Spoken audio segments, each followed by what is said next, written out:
Each year, around the time that Apple releases a new Xcode version, developers start panicking and ask themselves, hey, should I upgrade to this new Xcode version? What will that do to my development environment? In this video, I'm going to show you the secret to managing Xcode versions the easy way.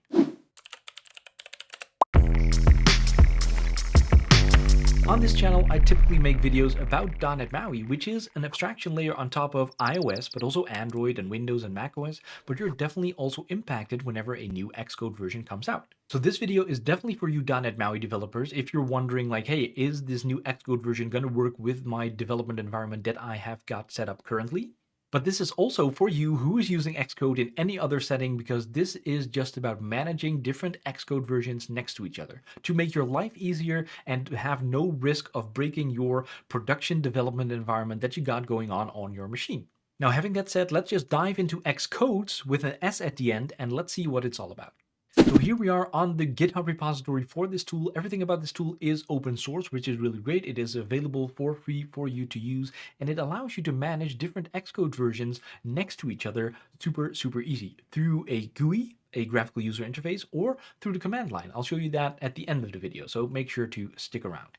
There is a couple of ways to install this tool. So obviously you can find everything here, like the source, who's contributing, what is the latest release right here. We'll get to that in a little bit.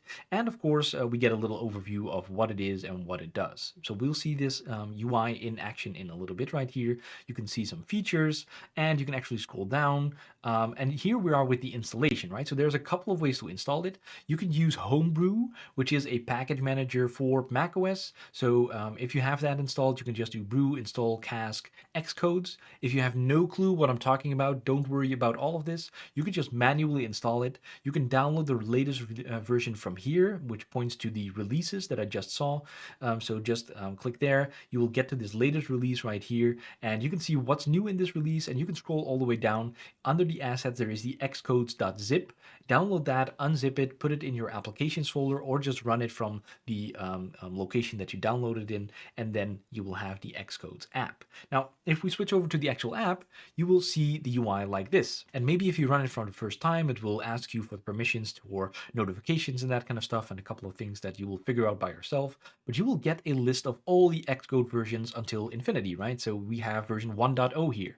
I doubt it will still run, but you can always try, because you can just click install and it will install that specific version. You will have all the versions here. And you can see I have Xcode 15 installed right now. And then when you click a version, you can see all kinds of details about it. So you can see the release notes, you can go there, you can see the release date, identical build. So the release candidate for 15 was identical to the one that was released as the final version.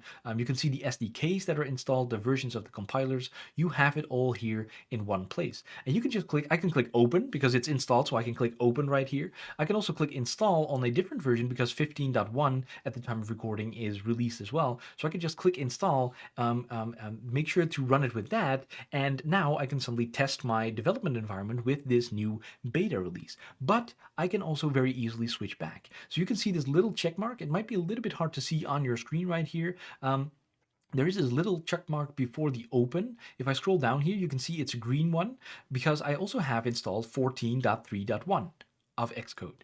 And whenever you click this little check mark, so if I click it for 15 here, it will set that as the default version.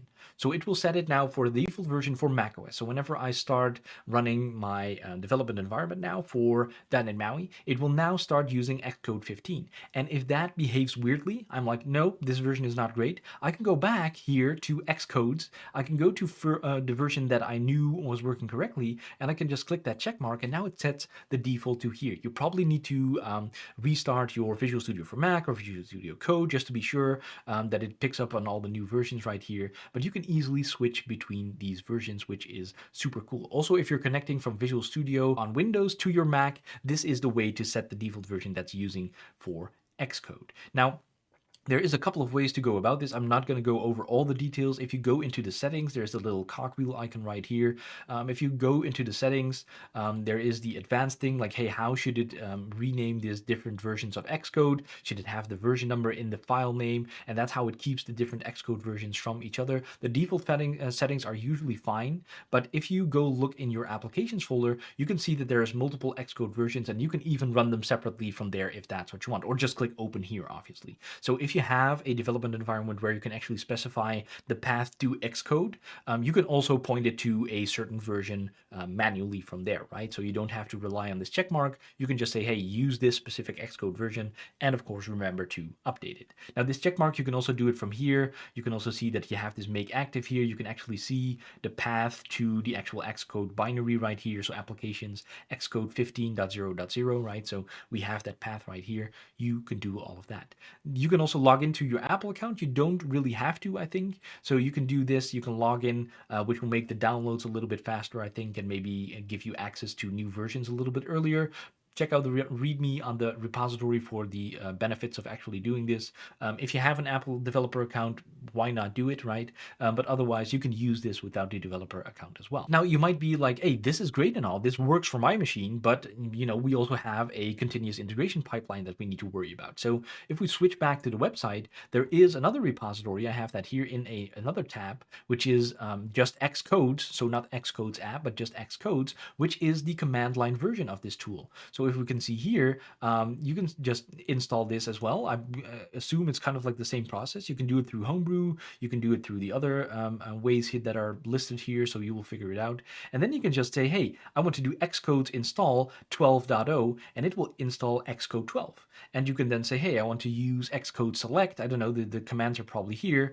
Install, and you can probably select it here. You can list the runtimes, runtimes install, so you can also install the runtime through here. You have the different commands. You can select the Xcode version, so you can just do Xcode select 15, and boom, you are on Xcode 15.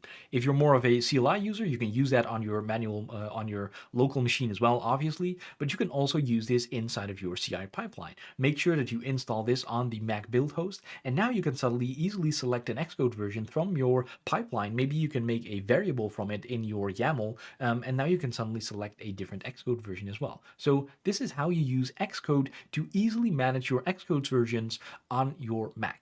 Be honest, did you know about this super cool tool that will boost your productivity to the next level? If you already did it, make sure to press the like button, subscribe to this channel, and let me know down in the comments if there is any tools that you want me to learn about. I'll see you for the next video.